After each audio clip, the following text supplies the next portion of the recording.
There are some mistakes that can break you. But what if one secret mistake marked you for life? In the 1600s, in a town called Boston, there lived a woman named Hester Prynne. One day, Hester's friend, Mistress Hibbins, came up to her while she was walking and said, "Hester, I have news." And Hester replied, "What is it, mistress?" And her friend said, "Your husband, Roger, he's having an affair with another woman. He's in love with someone else." And Hester was deeply hurt, but she decided to ignore it and moved on. Soon after, though, she began to feel unwell and threw up every morning. She was pregnant. Her husband had wronged her, but she was going to have his baby. When the time came for her to give birth, she was all alone because no one believed a woman could get pregnant without a man. They thought she must have been raped. So she was shunned by society and had to give birth alone. When the baby was born, a man who found her passed out on the ground took her and the baby to the local church and left him there. A group of people gathered around them and started to point fingers at Hester and say horrible things about her. "Who is the father of this child? Who did this to her?" But she didn't answer. She was too scared. One of the men stepped forward and said, "I want to see the father of this child come forward and marry this woman right now, or else I will have him put to death." Hester knew that Roger would never come forward and admit that he was the father of her child. If he did, he would lose his status in society.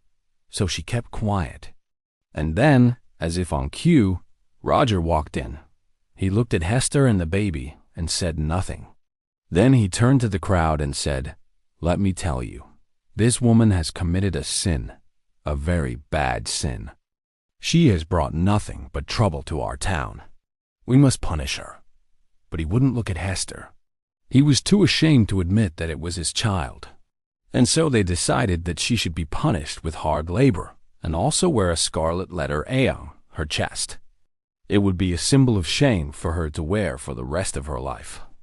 Every day, Hester had to walk through the marketplace and listen to people point and say, "There she is, the woman who committed such a terrible sin.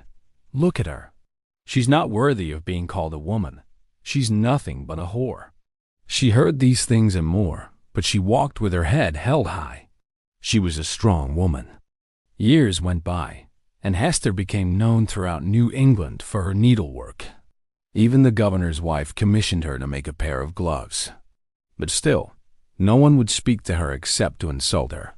She was so lonely. All she had was her daughter, Pearl. One day, a stranger came to town. His name was Arthur Dimmesdale. He was a young preacher who had a secret. He was the father of Hester's child, but he was too afraid to admit it. You see, he was loved by everyone in town. His face was even put on the cover of the local newspaper. He was known throughout New England as a holy man, but he was hiding his sin. Meanwhile, Hester's scarlet letter became a symbol of pride for her. Although it had once been a symbol of shame, she continued to live her life with dignity. Eventually, Arthur could take it no longer. He confessed his sin to Hester, and together they decided to leave town. When the townspeople found out, they were shocked. "We trusted him. We believed he was a good man. How could he do this to us?